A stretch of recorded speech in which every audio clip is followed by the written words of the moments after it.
welcome. This is a privilege to host you in this humble abode. When I say privilege, I really mean it. It's also a privilege to be in your presence with not just Shlomo Goffman, who marched with me in Israel last year, hand in hand from Auschwitz to Birkenau, but Shlomo invests in many businesses that I think that only exceeds his investment in time, in energy, and in passion in March of the Living and the Jewish people. I want to also acknowledge Professor David Machlis, who again, with Phyllis, made this evening possible. And Rabbi Arthur Schneier, who I know since I served in Bonn, Bad Godesberg as a young diplomat, a journey into my own past. And Arthur Schneier, it's always you and your wife. It's again, it's an honor to have you here. And Malcolm, what can I say? There's someone I would like to march with, and the challenges that we have ahead for the state of Israel and the Jewish people. I always would like, Malcolm, to have you on my side, fighting the fight on what we are, who we are, and the values that we cherish. I saw this movie like each and every one of you, and it brings back memories of marching in Auschwitz and Birkenau. It's not the first time that I was in Auschwitz-Birkenau, but seeing especially the youth, and Malcolm talked about that, and really having in a huddle students from the United Kingdom and talking to them. Their silence spoke volumes. And again, for me, and I'll tell you a personal experience, I was a young diplomat in Germany. My father originally comes from Berlin. East Germany opened up, the wall fell on the 9th of November 1989. I was in Germany from 1988 to 1992. And I was responsible for the 5 new federal states. Buchenwald in Weimar. Weimar, just think Weimar, the supreme German cultural symbol. Buchenwald opened up, and Rabbi Israel and his brother Naftali Levi were invited for the first time to come to Buchenwald. Rabbi Lai couldn't come, and Naftali Levi came, and I took him in Köln and spent the next 4 days with Naftali Levi on the way to Buchenwald, and he took me by the hand, a young Israeli diplomat whose father comes from Germany, which the whole issue is a journey into my own past. He took me by the hand and told me the story of what he and his brother went through in Buchenwald.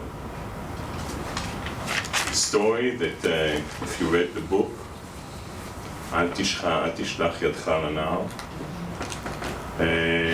is the story that I really had the privilege of going with him and shedding tears and hearing him for the first time confront what he passed as a child, taking care of his own brother, which he carried like a sack of potatoes on the back.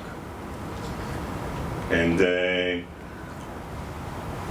look, 67 years ago, my father, for him, the state of Israel was a dream. And today, where we have the state of Israel, I can tell you that I walk the corridors of the United Nations every day. I walk them tall and proud, knowing who I represent and what I represent, and the values that we all cherish. We have this tendency to always argue, which is part of the Jewish nature, and the divisions between us sometimes are enormous. But when you go out there, the march of the living, and you walk this walk, you understand the importance of the unity from within and the ability to really stand together, because the state of Israel is not a dream, it's a reality, but it's a reality we have to fight for day in and day out, especially with the environment that we have around us. And when you see Ahmadinejad in Iran standing up, and leave the nuclear issues aside, and talking about today, not in the past, the eradication, the liquidation, the erasing out of the map of the state of Israel and the Jewish people, taken for his word. Let's not try and appease, we have to call it and repeat it and stand up against that. And it's not easy. It's not easy, but this is something that we have to do for the future, because we have to remember that words and the repetition and the demonization and the delegitimization that takes place, afterwards, other things are easier to do. And this is a responsibility that each and every one of us carries with him. And I have to tell you that this responsibility, especially today, is tougher than I think it has been ever in the past. They have tried in the past to finish us off militarily. That didn't work out. The next stage was trying an economic boycott. The Arab boycott, the first, the second, to finish us off economically. And now they're going against the soft belly of basically trying to take Israel and move it away from the family of nations.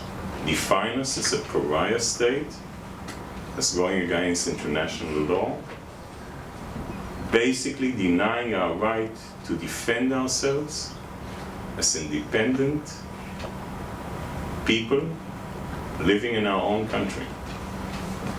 And this is maybe the biggest of the challenges that we have today, in standing up, because that division from within and trying to divide us between Israel and the Jewish communities outside of Israel on the things that we all cherish, the values that we all hold very, very dear, is maybe the toughest challenge that we have. And I think the March of the Living is, like Malcolm said, this is talking about the future, not the past. To make sure that we learn the lessons and never, never forget. So when we can say never again, it really has a meaning. And I have to tell you that standing and walking in Auschwitz-Birkenau personally, and hearing the survivors, especially survivor going back to their own barrack that she lived in, I can tell you from the bottom of my heart that the word Am Israel Chai received a completely different meaning for me personally. And I hope this year it won't happen, that I will be able to take my 3 children with me, because this is a place that they, the young generation, should see in order to understand how important it is that we have what we have.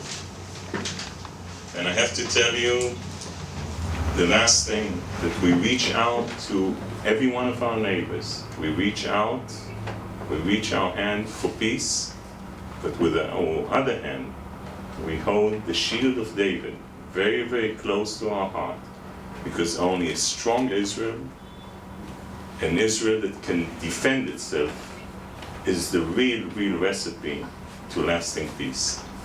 Thank you very, very much, and thank you for your dedication and you coming over here tonight. Thank you very, very much.